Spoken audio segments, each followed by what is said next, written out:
Hello and welcome to DFS Coach Talk. My name is Joe Sarvati, affectionately known as Coach, and today is Saturday, February 13th, and I am here to discuss the NBA DFS slate from DFS Coach Talk. So great to have you this morning. Hope you're having a great weekend. I know we're having a super cold spell here in Dallas, and I don't think we're alone. I think good portion of the country is under some really freezing weather.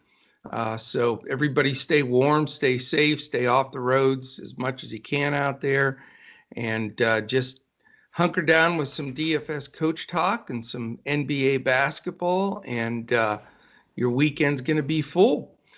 We have a very busy schedule today. We have a solo game that's a showdown game in the afternoon at 3 o'clock. That's Philadelphia and Phoenix.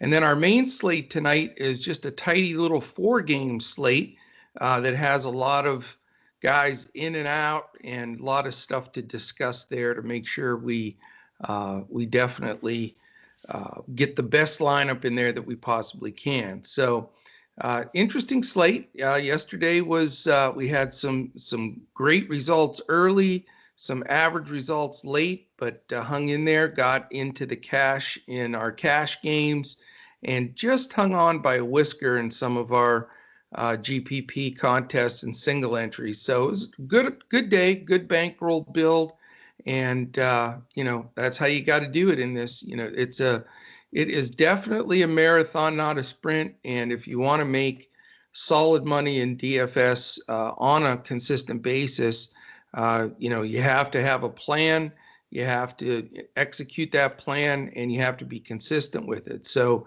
it takes discipline, just like anything else, and focus. We'd love for you to join us here at Coach Talk. Just go to dfscoachtalk.com. You can sign up for as little as 3 days or as much as a year. Also have a great opportunity through betus.com.pa, our sponsor and our partner. What they're offering is if you go to betus.com.pa, sign up for the first time with a $199 deposit. You just shoot us a tweet that you did that, or you can email us at dfscoachtalk.com@gmail. Or it's just dfscoachtalk@gmail.com. And then we'll put you in there for a 3-month free membership. So you get 90 days free. You get to play your 199 on BetUS. It's a great opportunity. And that gets you through a bunch of this basketball season and the start of baseball. So please join in that. And then the last thing I'll get out of the way, and then I'm going to focus on all games, is if you're watching this on YouTube, we really appreciate if you just take a second, give a thumbs up, subscribe to our channel. That's super important for us to get in the right algorithm with YouTube, to get our podcast out there in front of more people, and hit the little alert button in the upper corner there. That little alarm there will give you an alert every time one of our podcast posts. And as you know, if you're our big NBA fans, that we do 7-day-a-week NBA podcasts in front of the paywall, where we're going to share all the information that we possibly can to help you get into that lineup.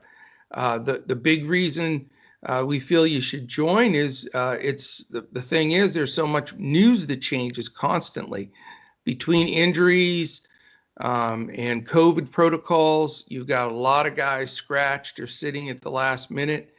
That we do the work for you here at Coach Talk. We're on this 24/7. If there's news that breaks, it posts in our Discord.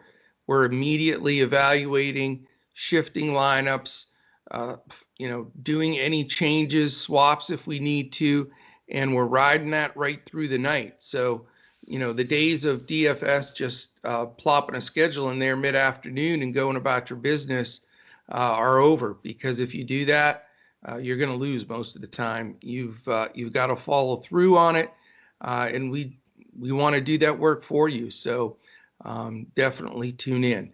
All right, let's go with the showdown slate. We're excited about this game because it's also that contest they're having on FanDuel, which is a 10-day contest to promote their new showdown slates.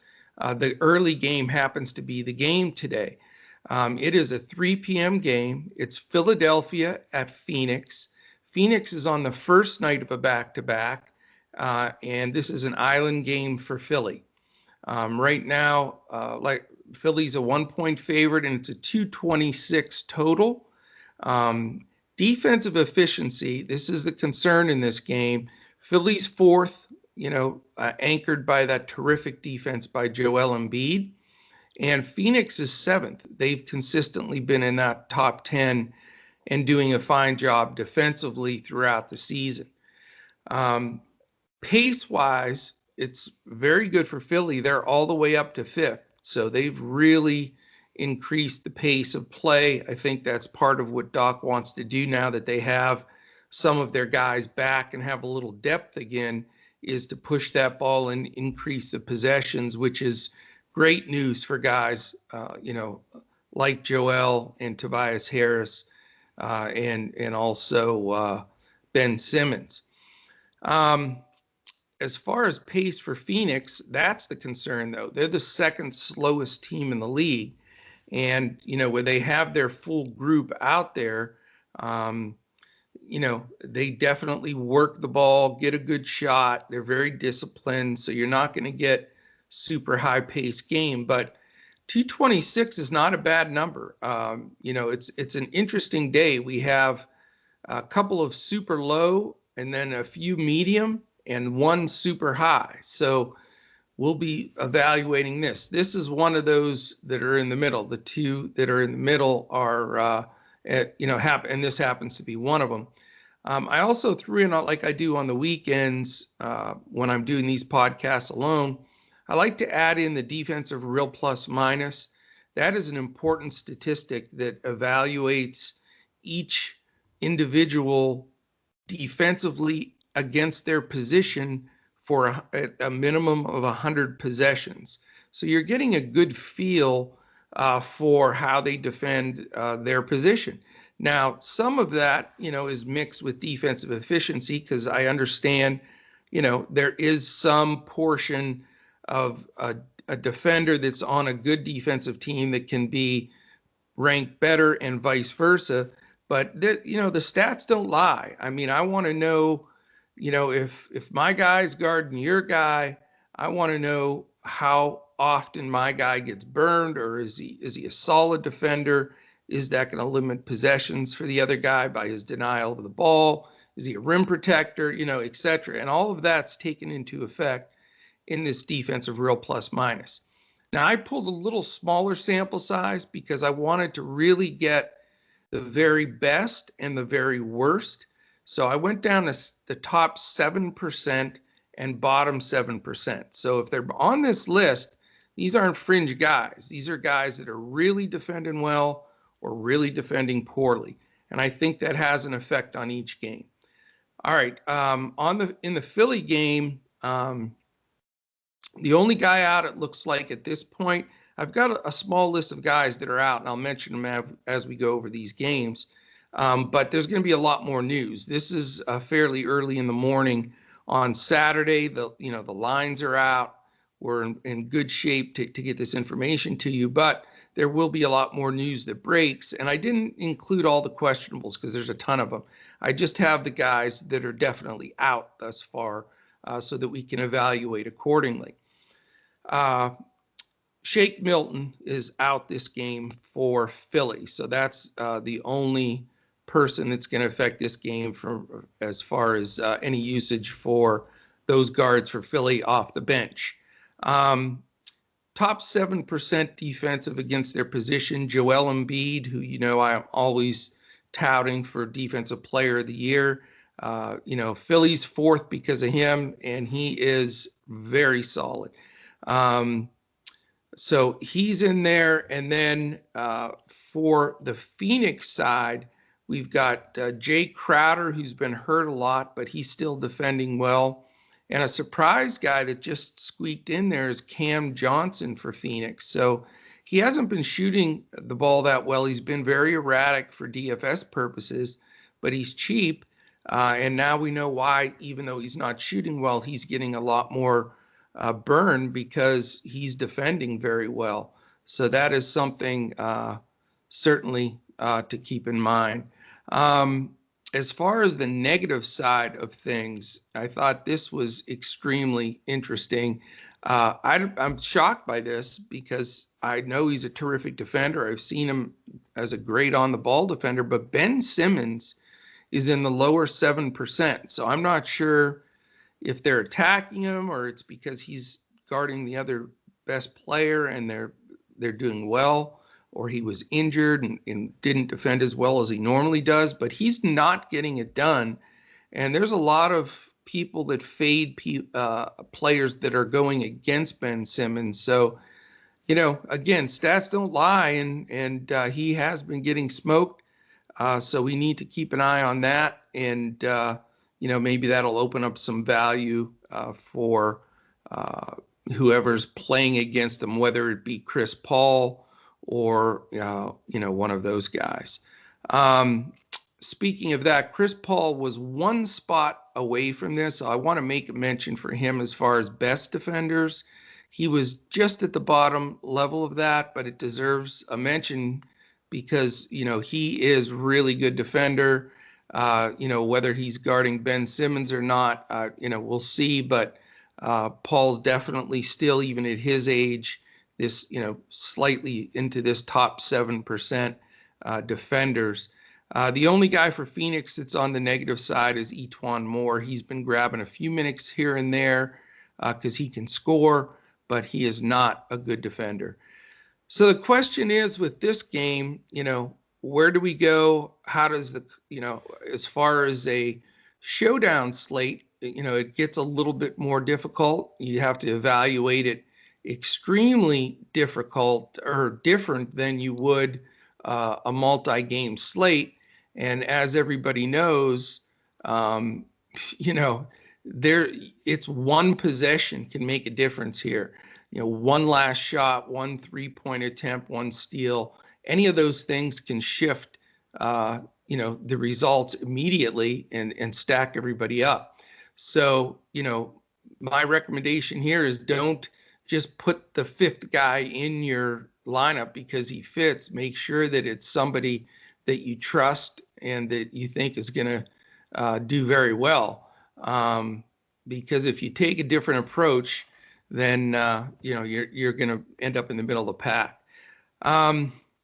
If Chris Paul does play, I have a little bit of interest in him because if he plays, it's not like they're going to just play him 15, 20 minutes. I mean, if he plays, he's going to play and probably get 30 minutes. So he's within consideration. His price is okay. I'm not going to go with Book if Paul's back. Booker's plays much better. His assist ratio jumps way up, and he really is a stronger DFS player when Paul does not play. As far as the wings go, you can take a small look at Mikal Bridges. He's been fairly consistent for the Suns, but, the question is, he's going against Danny Green probably a good portion of the time, or Green actually will probably start on Booker, and I would assume they'll try to play Seth Curry on Bridges, which may give Bridges some opportunity. Now, we need to see the matchup. I'll try to get some coach speak before that game because I'm interested to see. I really respect Green's defense. Curry's I do not. So, we're going to have to look at those matchups to tweak whether we want to go Bridges or for some reason Booker if they do make that change defensively. Joel Embiid, what can you say? Joel Embiid is phenomenal. He's in that conversation for MVP. I know he's extremely costly, but I don't know how you take down a showdown slate without Joel Embiid, either in your captain spot or the number 1 or 2 spot in your lineup. I think it's just an absolute necessity. I'm fading Ayton on the other side of the ball because Joel's prowess. Frank Kaminsky's been getting a lot of run, and he's cheap. If you have the courage to go there, that can be somebody that makes the lineup work and does okay. Tobias Harris, obviously a second or third guy, to Embiid along with Simmons. So it's hard to find a lot of value here, with Curry back, you could go there. A Danny Green's going to get a decent amount of minutes with the need for him to defend. Kaminsky's your other value spot. I do want to pay up for Joel Embiid and possibly Chris Paul because I think his ownership will be low, but I want to make sure there's no minutes restriction of any kind. And then, it's going to be a matter of probably playing somebody off the bench as well, like a Tyrese Maxey with Milton being out, or, somebody of that nature that's going to come in and affect the game. And there's not a lot of them here. So, you've really got to, pick your spots. I think a lot of people will play the same value. So hopefully that gives you a little feel. I'm going to watch that closely prior to see what the coach speak is and what we need to do to get that going.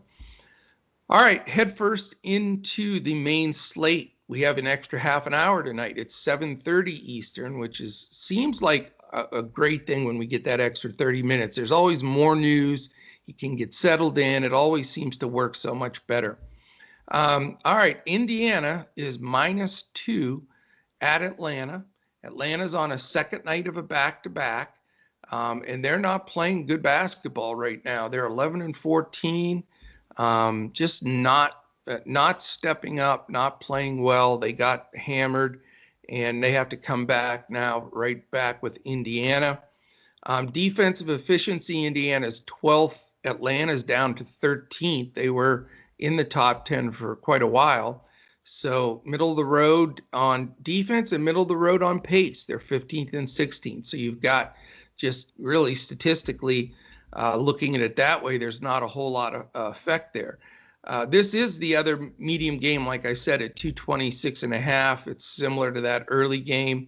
So with this main slate, I'll just tell you right now, we've got Houston and the Knicks at 209.5, which is super low. And then we have Miami, Utah at 218. This game is the second highest on the 4-game main slate at 226.5. And then the game that everybody and their brother and mother and sister are going to stack, Brooklyn and Golden State, is just a little 244.5. That's all. So we'll get to that game for sure. As far as DRPM, as the Indiana side, it's Miles Turner. He leads the league in blocks. He's a rim protector. He does a great job around the basket. Brogdon has slipped out of that top 7%, but he definitely can defend. And then for Atlanta, the two bigs, both Capella and Collins, are in that top 7%, 5%, I should say. I went down to 5% today, which is impressive. So the interior defense, interesting. Does that lead you to fade Sabonis, who's been very popular and very effective? We'll talk about that. As far as on the bottom 5% side, you have Aaron Holiday for Indiana, who's getting, spare run. He did hit a few shots the last game, but not consistent enough to roster DFS-wise, at least in my book. And then one of the three worst defensive point guards in the NBA is Trae Young, which, definitely makes Brogdon more in play if that's the direction they're going to go there. If Young, tries to guard Herter, same scenario. So I think that brings all of that into play. As far as who I like from this game, I'd like to start with Brogdon against that defense with a decent total. He hasn't had the ceiling games that I was expecting him to have in the last couple of weeks. But this is a good situation for him. The pace is average, so he should be able to get it done. They're coming off the first game was just a nightmare game 2 nights ago or 3 nights ago against the Knicks, where they just couldn't score. They pulled it back together last night, but we'll see how it goes. Or 2 nights ago, I apologize. So they get Atlanta maybe a little bit tired. They have some of their bench guys that are not playing still, and Hunter and Bogdanovich and Dunn and those guys that are inactive. But they may get Rondo back. He's a game time decision, which would help that backcourt depth. But, I want to start on the Indiana side with Brogdon. I think Indiana also has had some outstanding value plays. Justin Holiday, he's getting a boatload of minutes consistently every game. He's in there, 30 plus minutes a lot of times, and his value is great. Doug McDermott also can be a good value play. There's more risk reward. He's a much better GPP play, a little bit lower floor, but he can pop a decent ceiling. So and then Jeremy Lamb, same thing. He didn't start the last game, but he still got really good minutes, and he is a good points per minute guy when he gets a nice run. I'm not going to go with Sabonis or Turner. I'm going to fade the bigs there with more of the stout front line of Atlanta with Capella and Collins.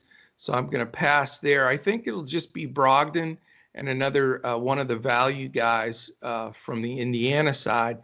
For Atlanta, I'm not going to go Trae Young because of the price. I respect Brogdon's defense. I think that trying to get to the rim, Miles Turner, obviously leading the league in blocks, will be there as a backstop for, anytime Young does beat Brogdon off the dribble. So I think it'll be enough to at least keep him right below the 5X number he needs to get to pay value. Kevin Huerter's been playing big minutes. His role's changed a little bit since Hunter has been out. And Reddish has played, but just not played really well. So a lot of the, second fiddle in the guard to small forward spot for Atlanta has fallen into Huerter's lap. Again, there's a variance in his results, but he has been steady since he's garnered extra minutes with Hunter out. Reddish wouldn't recommend. Now you've got Collins and Capella, and there's some interest there. This is a good matchup for both sides, Indiana and Atlanta, as far as their bigs. I think that, Clint Capella, I have not rostered in quite some time. His price is sort of leveled out a little bit, but even though Turner's a good shot blocker and he's in that top 5%, he's not always the best on-ball defender. So if they can get the ball to Capella or he gets on the offensive glass, I think he can do some damage here. I'm going to at least consider him. Collins has been on fire. So you've got, he's a worry as well. I think Sabonis can give him a body up, same thing, vice versa. So I don't think I'm going to go up in cost for Collins or Sabonis on the other side here. And just I want to have enough stackability for that monster game that's coming up. All right, game 3. We have the Houston Rockets at 11-14 at the New York Knicks 12-15. Houston's a 1.5 point favorite. Knicks coming off a back-to-back here tonight. They played last night, played well, but here's the issue. They are the second Houston and fifth Knicks rated defensive efficient team in the league. So you're talking 2 top 5s. You're also talking about the fact that the Knicks are the slowest and they drag everybody down in speed because they're controlling the half court, they're setting it up, and they're running what they want to in that half court set, generally to Randall. If they cheat on him, it's a lob. Mitch Robb is going to be out with a broken hand, so Nerlens Noel will be the recipient of some of those lobs, as well as Taj Gibson probably off the bench. Houston is the fourth in pace, but I don't know how much that gets affected. Certainly a pace down for them, which makes their players not quite as really sensible to play in a situation like this. So let's look at those 5% top and bottom. Nawaba for Houston is in there, so that's why he has barely stayed in the rotation. I wouldn't play him in DFS, but his usage is horrific. He just gets in there to play D. Incredible on the Knicks side. What a job they've done here, and the reason they're fifth is Noel, Bullock, Randall, Gibson, and Barrett. All those guys, you're talking 5 guys in the top 5% in DRPM. So very impressive there. Fifth ranked defense. Houston's second ranked defense, you talk about a team D, only Nawab on that top list, but they're just incredible with what they can get done. And here's the amazing part that makes no sense whatsoever. They have some key players that are in the bottom 5% and they get minutes. The bottom line is this: Collins, it's Oladipo is playing fantastic defense for them. Jashawn Tate, fantastic defense. PJ Tucker's played really solid defense. And when Christian Wood was in there, he was dominating the paint. So that's what's helped build that up. But they have Cousins, House, and Gordon, 3 rotational players in the bottom 5% defensively. I've got to think that Houston number is going to go down. I think it's an aberration. Also, Mason Jones, who's out of the rotation now, they're backup point guards. They have 4. Knicks have nobody in the bottom 5. So, how tired are the Knicks going to be? That's a good question. Houston's not playing the best ball. They don't have Victor Oladipo today. He's out. And, he's their best player, in my opinion. So that will give an increase to Wall and Gordon for sure. So you got to look at all of those aspects. Right now, I'm really liking a couple of guys here that I'm very interested in, even though, the problem is with this game is that low number of 9.5. I mean, one off here is plenty of coverage for me. Very, very worst scenario for me here is I would have 2 guys from this game, but they would be cherry picked, and I'll tell you who they are. One is John Wall, just because he's listed as probable. He should get 30 minutes like he's been getting, and I think he can be fairly effective in this game. I think that the Knicks are rotating so many guys at point, and Rose is getting some burn with them if he plays. I don't know if he'll play on a back-to-back, but if he plays or quickly, they're getting Peyton in there a little bit. All of those guys, they're not great defensively by any stretch. Probably Peyton playing a little bit better there than the rest. And so I think Wall can wheel and deal here, keep them in the game. He's going to get a big monster bump in usage, like I said, with Oladipo being out. And, these main guys that control the ball for Houston, they're also getting an uptick because, Wood's been out for so long. So that's a consistent uptick for them. But that's the only place I'd go there. On the Knicks side, I think he's going to be wildly, wildly popular. But Nerlens Noel, man, his price is cheap. He's been fantastic as a backup for Mitch Robb. When he's in there, he's getting double-doubles. I think that he gets 28 to 30 minutes. It's not like he's going to be in there grinding 38 minutes. It's just his style and the way they use him in spurts. He's very energetic and gets it done. But I think he gets 25 to 28. I think the rest of those center minutes will be split between Randall moving down to the center spot and then Taj Gibson coming off the bench as the backup center here. I wouldn't play Taj by any stretch, but I think Nerlens might be tough to fade, especially if not a whole lot of other value opens up. All right, that's it for me on this game. I don't want to go any deeper. I think you're going to have so many less possessions, so many less DFS points that it's going to just be too darn risky. All right, the last game on the slate. It is a 4-game main slate. So it is Miami and Utah. It's a 9 o'clock game. It's an hour later than the rest, so we got a good late night hammer game. You have the Utah Jazz, who beat everybody. They're like 15-1, I think, in their last 16 games. Amazing. They are a 5.5-point favorite at home against Miami, and the over-under's only 218. So not a real high over-under, and the reason being these teams play some D. I mentioned, I think on last week's podcast on the weekend, that Miami had moved from 21st all the way up to, I believe, 14th or 12th. And I thought, look at how fast they're moving now that they have Butler back. He's the key to their defense.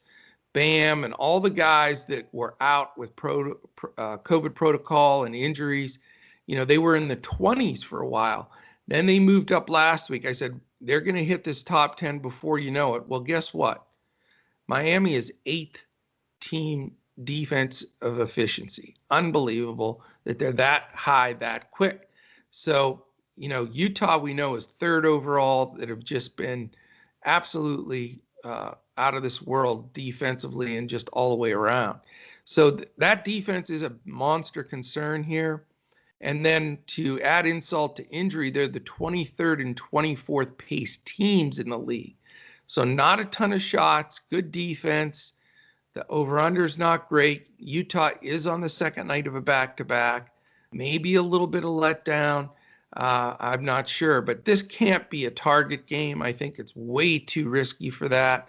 I'm only going to go same thing here. One or two guys max in this game. And then we do have a 4th game. I'm sorry. This is the 3rd game that I'm going through. But the one-off here that I'm going to look at right off the bat. Well, let me tell you the DRPM first. Miami has Iguodala, Robinson, believe it or not, Duncan Robinson, and Jimmy Butler. So they have 3 stud defenders. Iguodala is still in the rotation a little bit. The other 2 play big minutes. But here's what's really impressive for Utah. 3 starters, monster minutes, Gobert, Conley, and O'Neal.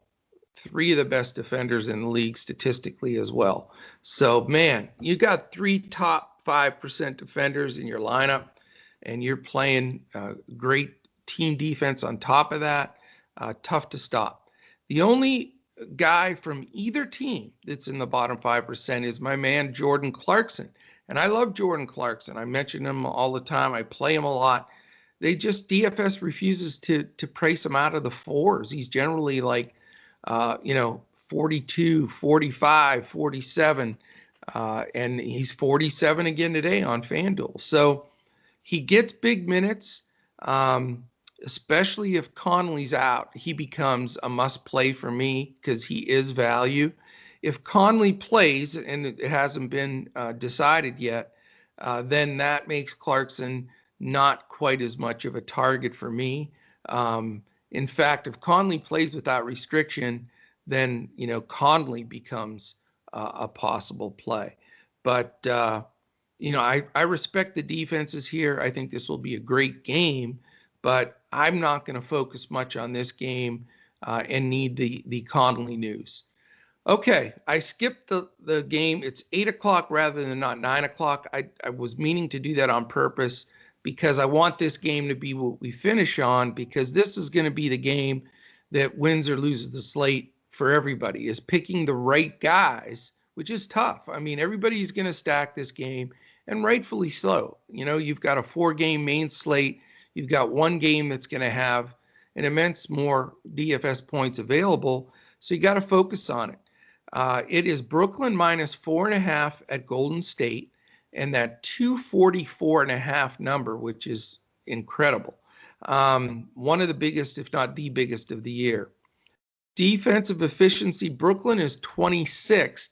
Golden State is 6th somehow. They've stuck in there with teams and just been very gritty, a lot of hustle, and they've done it shorthanded at the bigs now for about the last week. So that's not bad, but nobody really holds down Brooklyn, especially when they have the entire squad in there.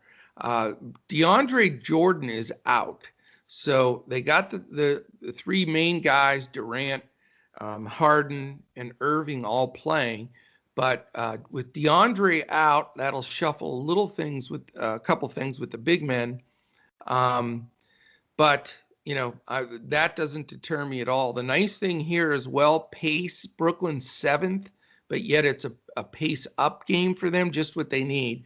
Golden State is 2nd. So you've got big pace here with a bunch of stars.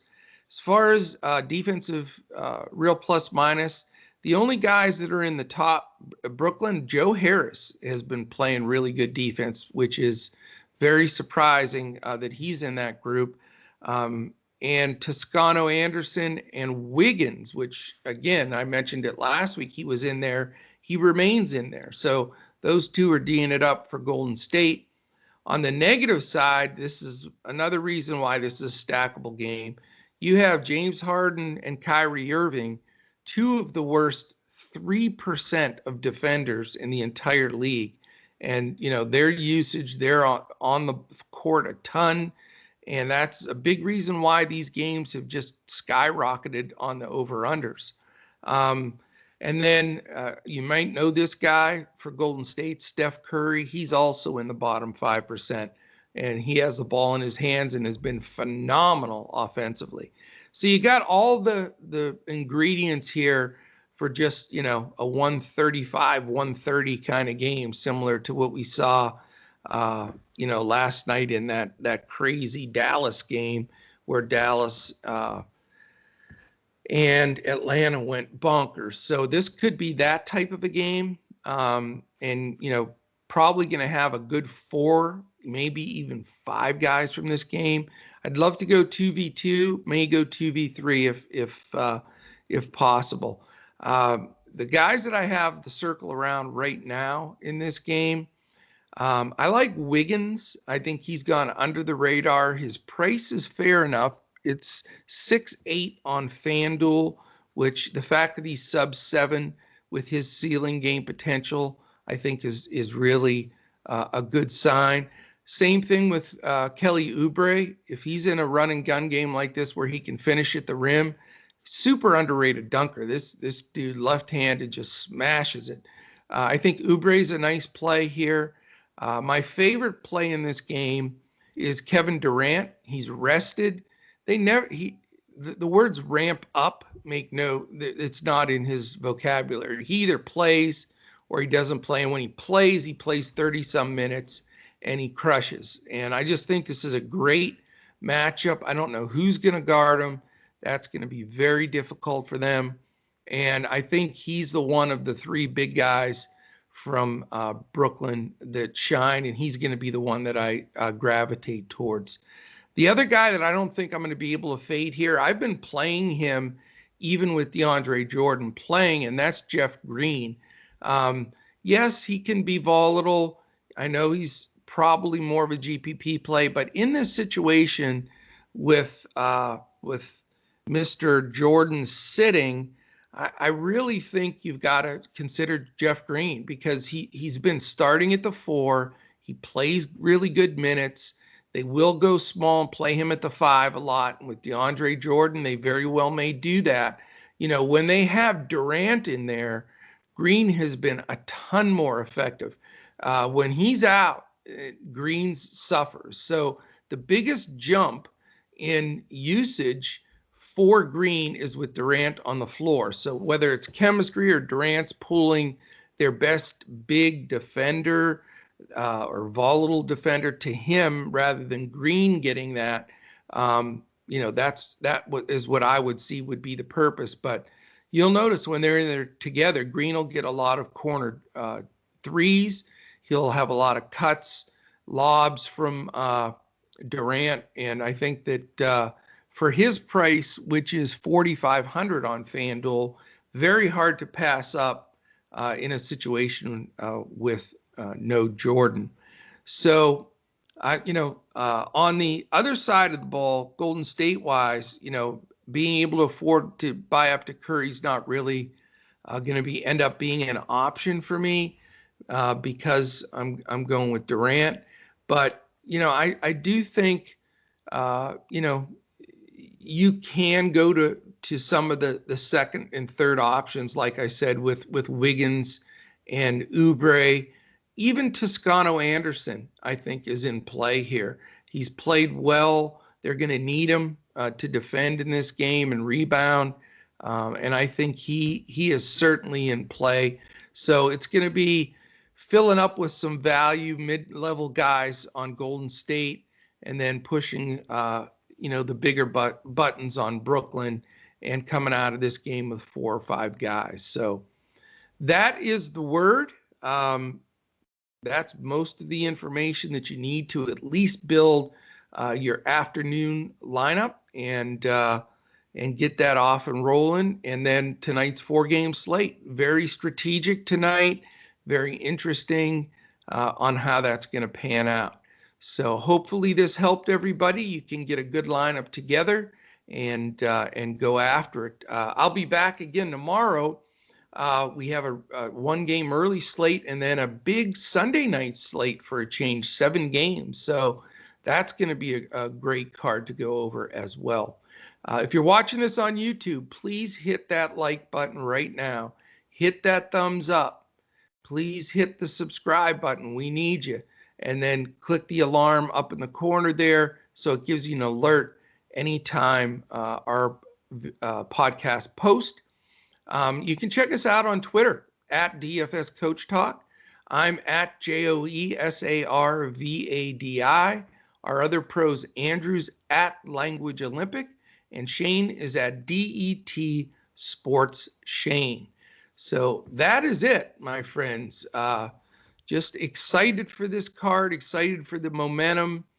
Shout out. We've got now 4 different countries represented. We have some folks from Canada, we have some from Australia, and we had our first member from France join us this yesterday or the day before yesterday.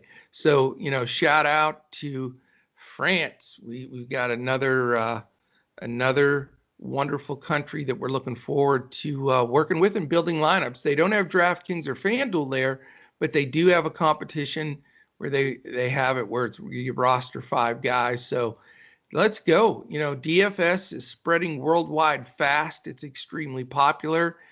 We feel we have the best process here. And I'll end on that is, I know on the weekends I have a tendency to jump on the soapbox with this, but our process is so solid. We'd love to have you come in. I'd love to meet with you one-on-one on here and walk through it, but it really consists of bankroll management and contest selection prior to even breaking these games down. And then once you have that down and you see our process of how we break the games down, we hand build every lineup. We don't just dump everything into an optimizer. We do use a tons of statistical analysis. We look at multiple variables in putting together our strongest lineups, but we are grinding and hand building, spending good 4 or 5 hours at least in preparation for the podcast. And then after that, several more hours watching the news, rotating people, and getting it done. So I hope you guys enjoyed this today, and gals. We look forward to it again tomorrow. And really for the whole team at DFS Coach Talk, which do a phenomenal job, all the guys behind the scenes, Tyler Pitzer, Joe Stanton, Brett Trimble, Dawson Sarvadi, and who am I forgetting? I always forget somebody every time I do this, but obviously our pros, Shane Caldwell and Andrew Hansen. We really appreciate those guys as well. And we're just all working hard at it. We're trying to bring the best product to you. If you ever any comments, shoot us something on YouTube, or feel free to send us a DM on Twitter as well. All right. Thank you so much for tuning in. And we'll look to catch you again tomorrow when we crush it in DFS.